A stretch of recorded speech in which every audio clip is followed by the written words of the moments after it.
नमस्कार, मैं हूं आपके साथ स्मिता सिंह और आप देख रहे हैं यूपी की खबरें। और यूपी की खबरों में आगे बढ़ते हैं बड़ी खबरों की तरफ। यूपीएससी परीक्षा में बहादुरपुर विकास क्षेत्र में धोबट गांव निवासी बजरंग प्रसाद यादव ने 454वां स्थान प्राप्त किया है। बजरंग की मां कुसुमकला धोबाघाट ग्राम पंचायत की ग्राम प्रधान है और बता दें कि बजरंग प्रसाद की प्राथमिक शिक्षा गांव से ही हुई है और उन्होंने साल 2019 में बीएससी मैथ से इलाहाबाद यूनिवर्सिटी से किया और यूपीएससी की तैयारी दिल्ली में कर रहे थे। बजरंग यादव ने कहा कि एक बड़ा अधिकारी ही गरीब और असहायों की मदद कर सकता है, क्योंकि एक मसले को हल करने के लिए हर कोई आईएएस तो नहीं बन सकता, लेकिन एक व्यक्ति आईएएस बनकर कई मसलों को हल कर सकता है।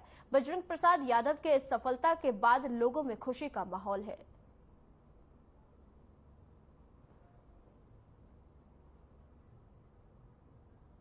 ये हमारे भैया का सपना था और उन्होंने इस सपना को साकार किया और इतने अच्छे तरीके से और इतना कठिन परिश्रम करके मतलब उनका जो दृढ़ संकल्प था उन्होंने पूरा किया।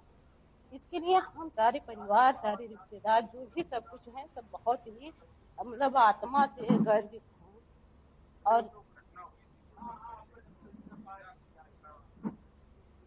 सर, वो जो घटना हुई थी उस घटना को हम कैसे बताएं आपको?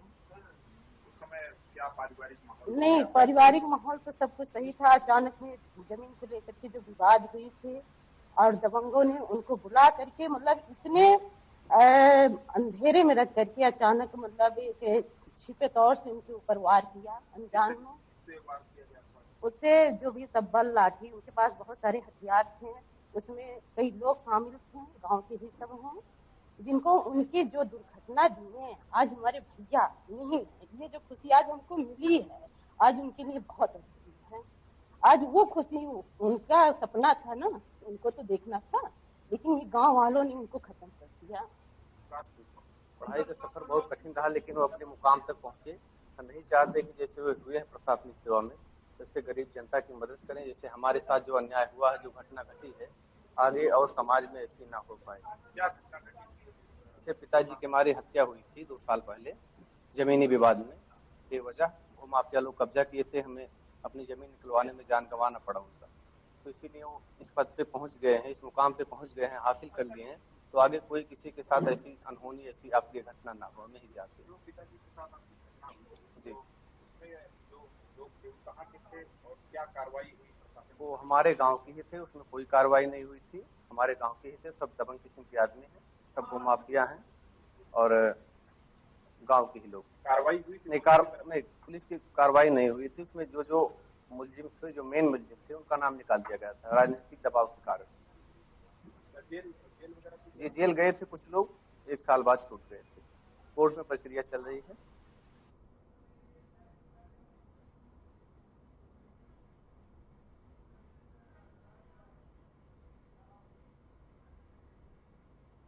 गाजियाबाद में उत्तर प्रदेश सरकार के आह्वान पर सड़कों और फुटपाथ पर छोटे छोटे मासूम बच्चों के भीख मांगने और रहने की व्यवस्था को दुरुस्त करने के उद्देश्य से बच्चों को चिन्हित कर रेस्क्यू अभियान किया जा रहा है। ऐसे बच्चों को स्कूलों में दाखिला कराकर और उनको पुनर्वास केंद्र भेजकर रहने की व्यवस्था की जाएगी। इसको लेकर बाल कल्याण अधिकारी सड़कों पर अपनी टीम के साथ उतरे हैं और दर्जनों बच्चों को रेस्क्यू कर उन्हें बाल श्रम कानून के तहत पुनर्वास केंद्र भेजा है। मामले में बाल कल्याण अधिकारी जितेंद्र कुमार सिंह ने जानकारी देते हुए बताया कि सरकार की योजनाओं के अनुसार देश प्रदेश में सड़कों और फुटपाथ पर बच्चों और उनके परिवार को सड़कों से उठाकर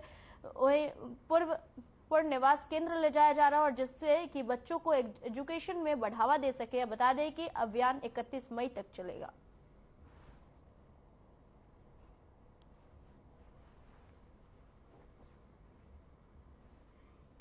ये माननीय सुप्रीम कोर्ट के आदेश से शासन को निर्देश प्राप्त हुए हैं कि जो भीख मांगने वाले बच्चे हैं या स्ट्रीट चिल्ड्रन हैं, फुटपाथ पर रह रहे हैं या फुटपाथ पर आते हैं और शाम को चले जाते हैं, या वो फुटपाथ पर ही रह रहे हैं, उनके माता पिता भी साथ में रह रहे हैं, भीख मंगवा रहे हैं, या वो ऐसे ही घूम रहे हैं, उनको एजुकेशन नहीं है, वो पढ़ नहीं पा रहे हैं, तो इस तरह से इन बच्चों को रेस्क्यू करा करके बाल कल्याण समिति के समक्ष प्रस्तुत किया जाता है। फिर बाल कल्याण समिति उस पर निर्णय लेती है, उसका असेसमेंट कराया जाता है कि इनको किन योजनाओं से जोड़ना है, इनको किस तरह से परिवार में पुनर्वास कराना है और किस तरह से ही इनको जो है एजुकेशन से या किसी सरकार की योजनाओं से जोड़ना है जिससे उनको परिवार को कुछ लाभ प्राप्त हो सके। कहाँ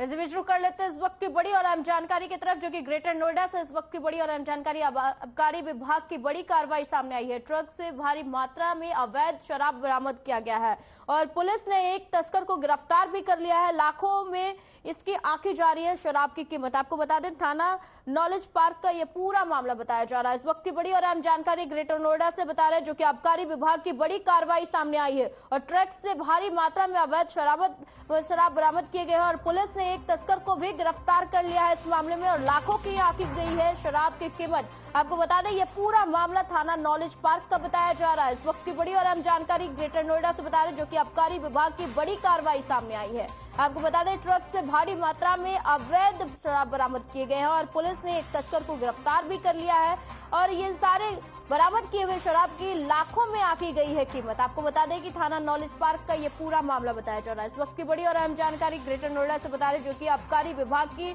बड़ी कार्रवाई देखने को मिली है और ट्रक से भारी मात्रा में अवैध शराब बरामद किए गए हैं और पुलिस ने एक तस्कर को गिरफ्तार कर लिया है। लाखों में आंकी जा रही है शराब की कीमत। आपको बता दें, यह पूरा मामला थाना नॉलेज पार्क का बताया जा रहा है। इस वक्त की बड़ी और अहम जानकारी ग्रेटर नोएडा से बता रहे, जो कि आबकारी विभाग की बड़ी कार्रवाई देखने को मिली है और ट्रक से भारी मात्रा में अवैध शराब बरामद किए गए हैं और पुलिस ने एक तस्कर को भी गिरफ्तार कर लिया है इस पूरे मामले में। आपको बता दें, लाखों की कीमत आंकी जा रही है शराब की और थाना नॉलेज पार्क का यह पूरा मामला बताया जा रहा है। इस वक्त की बड़ी और अहम जानकारी ग्रेटर नोएडा से बता रहे, जो कि आबकारी विभाग की बड़ी कार्रवाई देखने को मिली है। आपको बता दें, ट्रक से भारी मात्रा में अवैध शराब बरामद किए गए हैं और इस मामले में पुलिस ने एक तस्कर को गिरफ्तार भी कर लिया है और लाखों में आंकी जा रही है शराब की कीमत और थाना नॉलेज पार्क का यह पूरा मामला बताया जा रहा है।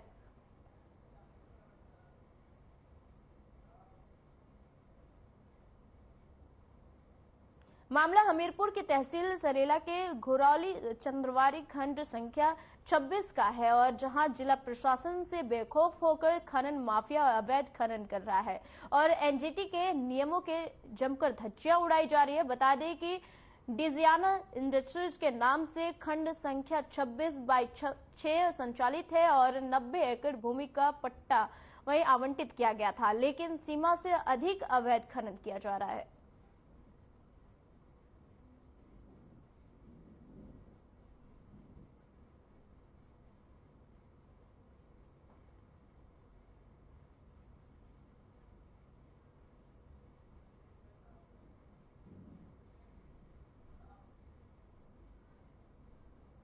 जालौन के नगर कोतवाली क्षेत्र के कंसी राम कॉलोनी में संदिग्ध हालत में गोली लगने से एक महिला घायल हो गई और गोली चलने की आवाज सुनकर आसपास के लोगों में हड़कंप मच गया और मामले की सूचना मिलने पर पुलिस पहुंच गई। आनन फानन में उपचार घायल को जिला अस्पताल में भर्ती कराया गया है। वहीं मामले को लेकर कोतवाली प्रभारी शिव कुमार राठौर ने बताया कि मामले पर बारीकी से छानबीन की जा रही है।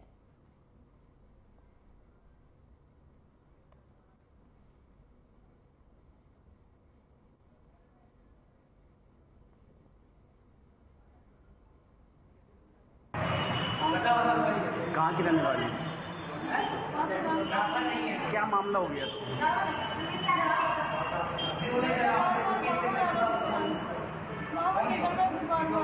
फिर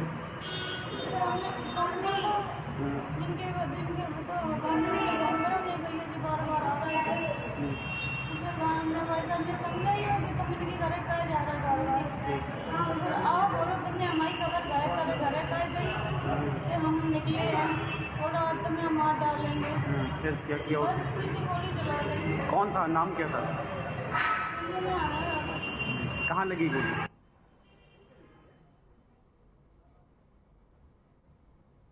झांसी जिले के मदारगंज में विशेष समुदाय के समारोह के दौरान एक समुदाय के दो पक्षों के बीच झगड़ा हो गया। समारोह में वहीं डीजे पर बाप तो बाप होता है गाना बजने को लेकर झगड़ा इतना बढ़ गया कि उनमें पहले गाली गलौज हुई और उसके बाद उनमें पथराव हो गया और और बोतलें भी एक दूसरे को पर फेंकी गई है और मारी जिसमें गई लोग घायल हो गए और सूचना मिलते ही थाने की पुलिस पहुंची फोर्स के साथ और उच्च अधिकारी मौके पर पहुंचकर मामले को नियंत्रण किया।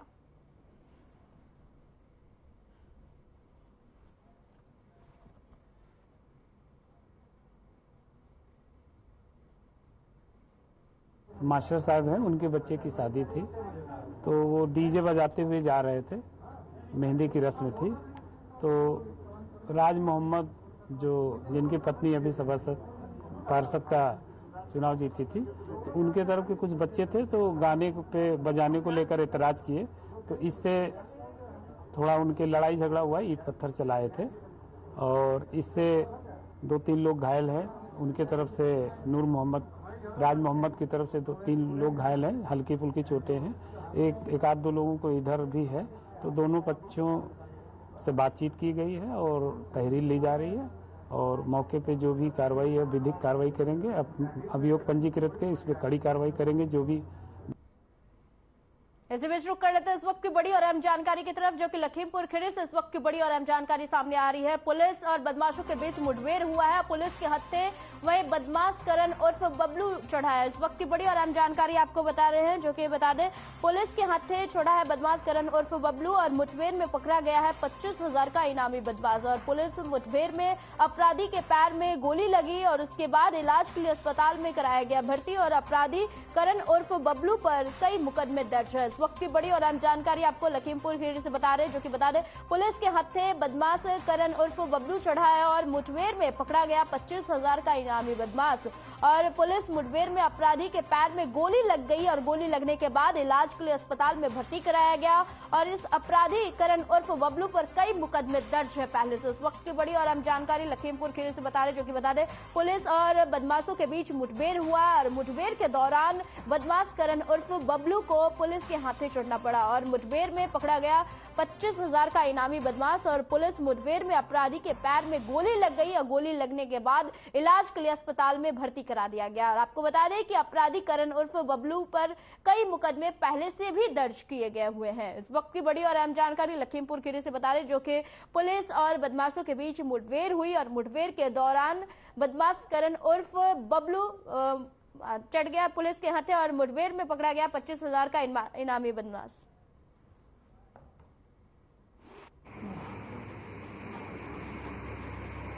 जैसा कि आप जानते हैं कि एडी जोन लखनऊ सर और आजीर लखनऊ सर के कुशल पर्यवेक्षण में एवं पुलिस अधीक्षक महोदय खीरी के कुशल निर्देशन में जिला खीरी में अपराध के खिलाफ एक अभियान के तहत कार्रवाई की जा रही है।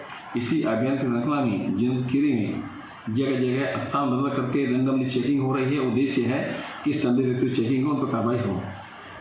25 तारीख के सुबह SHO गोला शारदा नगर नहर के पास चेकिंग कर रहे थे।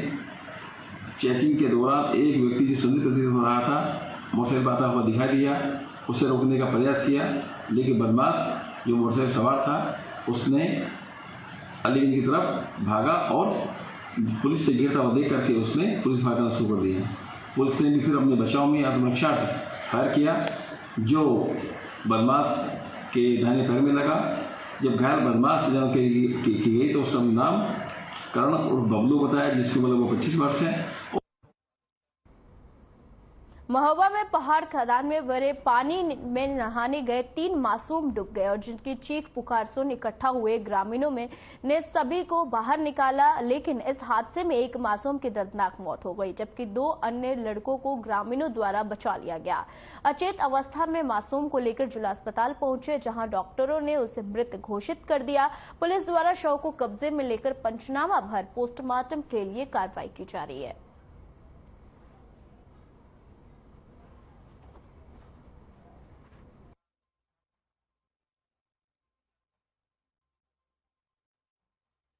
बच्चे गए खदान में, जो क्रेशर चलती है, पहाड़ खोदा हुआ था और खदान थी गहरी। 2-3 बच्चे छोटे थे, उन्होंने ध्यान नहीं दे पाया, वो डूबने से अचानक मौत हो गई। 2-3 बच्चे थे बता रहे हैं, लेकिन फिलहाल में कोई उधर मौजूद कोई बड़ा व्यक्ति नहीं था। यदि होता तो वो बरक भी सकता था। बड़ा व्यक्ति कोई होता खदान में नहा रहा होता या देख लिया होता तो वो बरक भी सकता था बच्चे। ये मुड़ेरा गांव के पहाड़ पे लगी हुई खदान भरा है। बरसात का पानी इकट्ठा होकर खदानों में चला जाता है। जी का नाम तो पता नहीं, लेकिन बच्चे के पिता का नाम उदयमान है। उसके घर वालों द्वारा लाया गया था बच्चे को कि वो पानी में डूब गया था। उसको यहाँ आने पर चेक किया गया तो मृत अवस्था में पाया गया था। तो उसको जो मृत घोषित किया गया।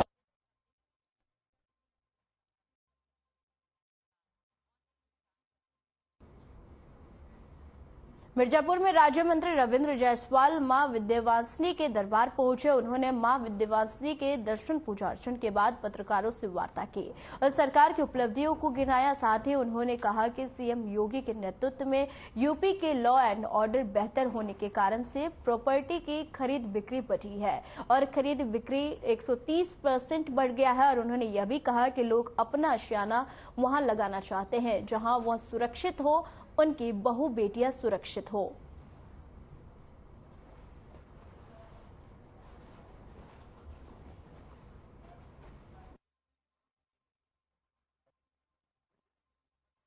अगर 151 में गया है, अगर कोई चोर जो मोटी चोरी करने में भूमिका रही है, अगर पुलिस ने उसको 151 लगाया है तो निश्चित तौर पर यह क्षमा योग्य नहीं है।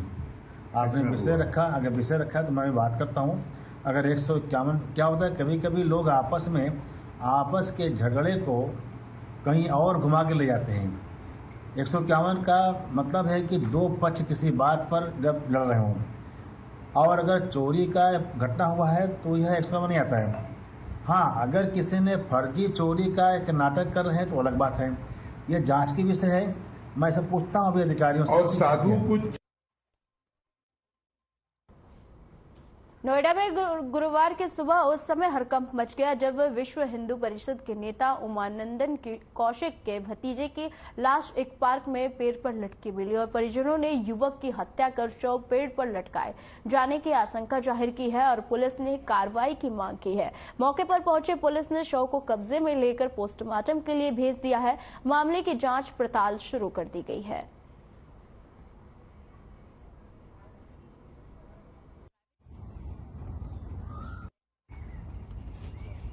इसका नाम भानु बताया जा रहा है। तो 44 सेक्टर में रहता है। रात्रि में कुत्ते को लेकर के टहलाने के लिए आया था और उसके बाद जो है वो घर वालों ने उसको तलाश किया, नहीं मिला। आज सुबह पुलिस को सूचना प्राप्त हुई कि किसी राहगीर के घर यहाँ ग्रीन बेल्ट में एक व्यक्ति पेड़ से ही लटका हुआ। तत्काल पुलिस की टीम, फॉरेंसिक की टीम, सारे ऑफिसर्स पहुँचे। सबका मौका मुआयना किया गया और बॉडी में कोई जाहिरा चोट के निशान नहीं है। ऐसा लग रहा है कि पेड़ से जो है वो लटक करके। और ये कोतवाली उरई क्षेत्र का मामला आज शाम की घटना है। पुलिस को सूचना मिली कि एक व्यक्ति ने एक महिला को गोली मार दी है। पुलिस तत्काल मौके पर गई। जो घायल महिला है उसको इलाज के लिए अस्पताल भिजवाया गया है। जो प्रथम दृष्टया बात पता चल रही है, ये व्यक्ति यहाँ इस महिला के घर में आना जाना था और आज किसी बात को लेकर इनमें वाद विवाद हुआ, जिसके बाद इस व्यक्ति ने एक फायर किया जो रिकोचिट होके वो चौखट से टकराकर महिला की टांग में लगा। महिला खतरे से बाहर है। ये व्यक्ति अभी फरार है। इसको गिरफ्तारी के लिए टीमें बना दी गई हैं और शीघ्र हम इसे गिरफ्तार कर लेंगे। गोरखपुर थाना क्षेत्र के दिग्विजय नगर में देर रात रेलवे कर्मचारी की धारदार हथियार से गला काटकर निर्मम हत्या कर दी गई और जिसके बाद क्षेत्र में सनसनी मच गई और थाना क्षेत्र के जटेपुर उत्तरी में रहने वाले मृतक के भाई जावेद अंसारी ने मृतक की पत्नी स्वादिया, उनके प्रेमी अरशद और अभिषेक और 2 अन्य अज्ञात के खिलाफ पुलिस को तहरीर दी है और जावेद ने पत्नी के चलन पर शक जताया और फिलहाल पुलिस कुछ लोगों को हिरासत में लेकर पूछताछ कर रही है। साथ ही घर में लगे सीसीटीवी में हत्यारों के कैद होने की बात कही गई है और भाई जावेद ने तहरीर में लिखी है कि जिसके आधार पर कार्रवाई की जा रही है।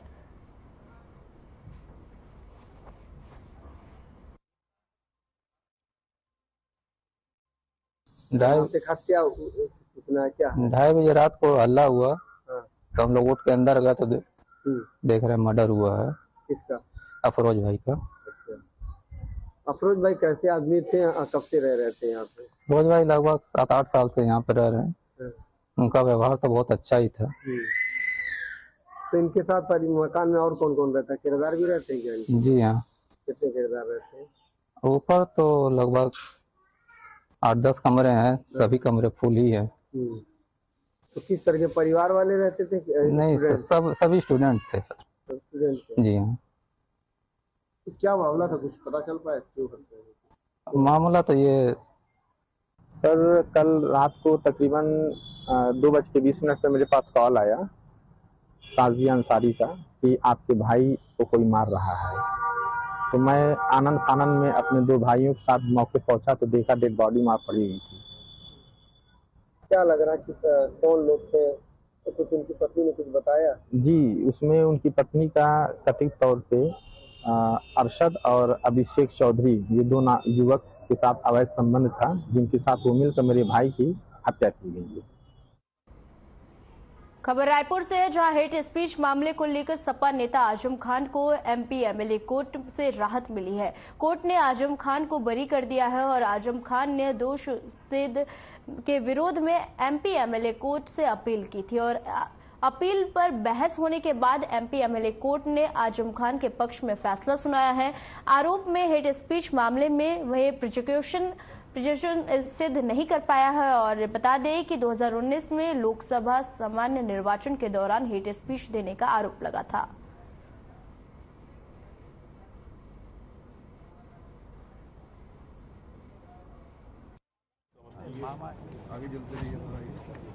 आज बहुत बड़ी राहत की खबर है मोहम्मद आजम खान साहब के लिए।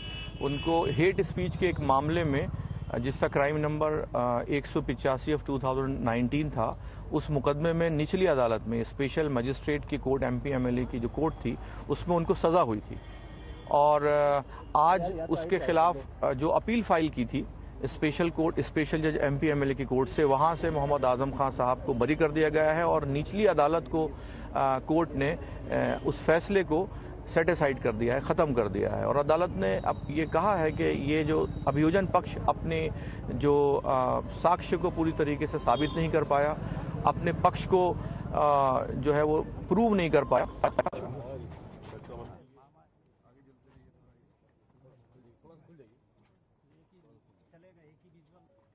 चलो भाई, नहीं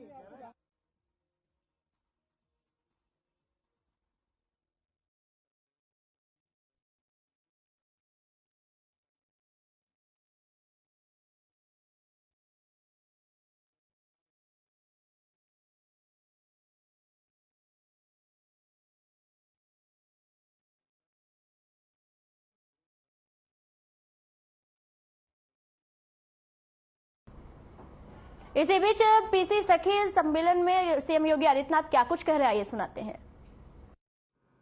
उत्तर प्रदेश शासन की ओर से और उत्तर प्रदेश की जनता की ओर से हृदय से अभिनंदन करता हूं, स्वागत करता हूं। आदरणीय प्रधानमंत्री जी के विजन को कि भ्रष्टाचार मुक्त भारत बने, महिला सशक्तिकरण के लक्ष्य को हम प्राप्त कर सकें और आत्मनिर्भर भारत के लक्ष्य को प्रदान करने में हमारी बहनों का भी योगदान हो, इस दृष्टि से प्रधानमंत्री जी ने अनेक कार्यक्रम देश के अंदर प्रारंभ किए। याद करें 2014 में जब देश की बागडोर प्रधानमंत्री मोदी जी के हाथों में आई थी, तो उन्होंने उस समय प्रधानमंत्री जनधन अकाउंट की घोषणा की थी। उससे पहले बैंक अकाउंट किसी भी बैंक में खोलने के लिए कम से कम 500 से 1000 रुपये उस बैंक अकाउंट में होना आवश्यक होता था, लेकिन जीरो बैलेंस पर बैंक अकाउंट खुले यह पहली बार हुआ है और करोड़ों लोगों ने इस संबंध में बैंक अकाउंट देश के अंदर एक अभियान चलाकर मिशन मोड पर लग करके अकाउंट खोले गए। इस बुलेटिन में फिलहाल के लिए इतना ही। मुझे दीजिए इजाजत। नमस्कार।